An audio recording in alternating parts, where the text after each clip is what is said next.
du monde 2019, trial 125 cm3. Voilà, il est le nom du public. Une ovation pour Kiran. Et de l'autre côté, Kenny Thomas, alti-ligérien, qui lui a participé entre autres à la France, a un incroyable talent sur la fameuse chaîne M6. Une ovation pour tous les deux.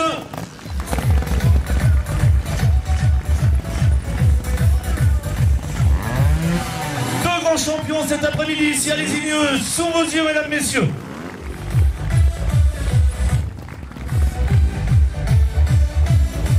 Bonjour Kiran. Bonjour. Tu as 18 ans, tu es champion du monde de trial, 125 cm3. Peux-tu nous expliquer ce qu'est le trial? Alors le trial, c'est un sport qui est basé sur l'équilibre sur une moto, donc le but est de ne pas poser de pied par terre, de ne pas tomber. On a des obstacles de plus en plus durs, donc les traceurs font en sorte qu'on pose des pieds. À la fin de la journée, donc la personne qui a le moins de points remporte la compétition. C'est un sport qui peut se pratiquer en extérieur comme ici, sur des zones artificielles, ou en intérieur dans des zones aussi artificielles. Okay. Comment es-tu arrivé à faire du trial? Et mon papa, c'était son métier avant, il a été pilote, après il a créé son école de moto. J'ai pas tout de suite commencé sur la moto, j'ai fait beaucoup de tennis. Et puis du jour au lendemain, il m'a emmené sur une compétition. J'étais à la rue, complet, les autres étaient bien meilleurs et du coup ça m'a motivé et je me suis entraîné.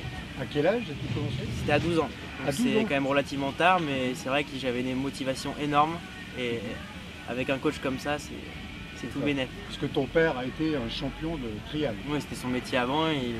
Il a eu une école à Essertine, je crois. Oui, à Montbrison, ouais, à Essertine, la Guilanche, ouais. Il y a une école de moto. Ton avenir, c'est la moto à 100%.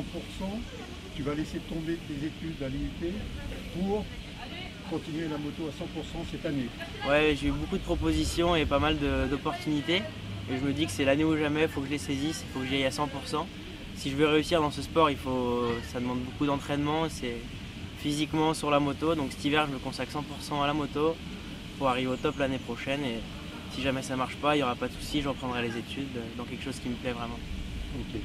Donc là, tu vas franchir un cap, tu vas passer de 125 à 250 avec une équipe peut-être un peu plus étoffée. Ça va être différent. 125, 250, c'est une grosse étape. Le championnat du monde Moto 2, c'est beaucoup plus dur que le 125.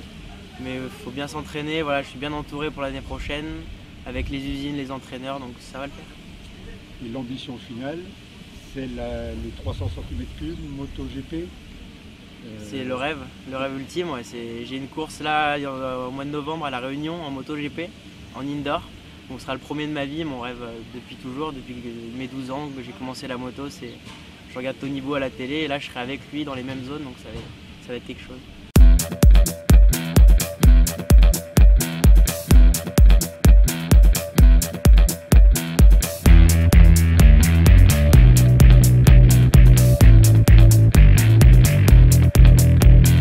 Tu es Montbrisonnais, donc je suppose que tu dois t'entraîner à Montbrison.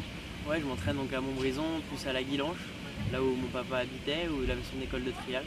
Donc voilà, il m'a posé des petites zones artificielles et je m'entraîne là-haut. Ouais.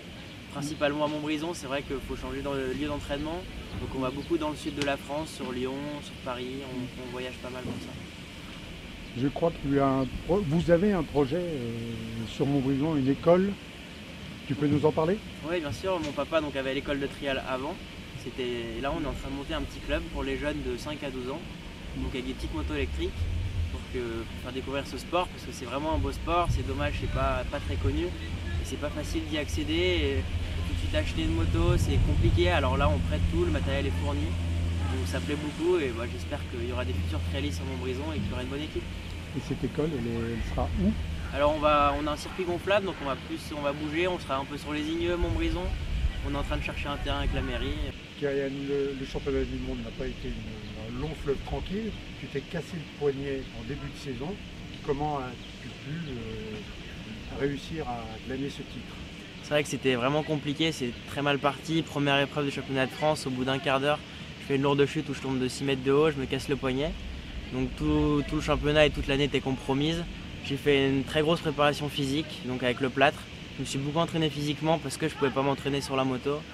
J'ai repris la moto 5 jours avant la première épreuve du championnat du monde. J'étais vraiment physiquement au top. J'avais qu'une envie, c'était refaire de la moto et et montrer que j'étais là malgré tout. Et ça l'a fait, je pense que mentalement ça m'a renforcé et ça m'a beaucoup aidé sur cette saison. 6 étapes pour le championnat du monde. Tu as mené tout le temps ou tu as été mise en difficulté ou tu as dominé le championnat? C'est vrai que j'ai pas trop mal commencé sur les 3 premières épreuves où je remporte les 3 premières épreuves, donc je me suis mis avec une avance confortable. En Hollande, 4e épreuve, je finis 5e, donc petite chute, pas top comme résultat. Mais la semaine d'après en Belgique, je regagne et je gagne la finale en France, donc à Oron.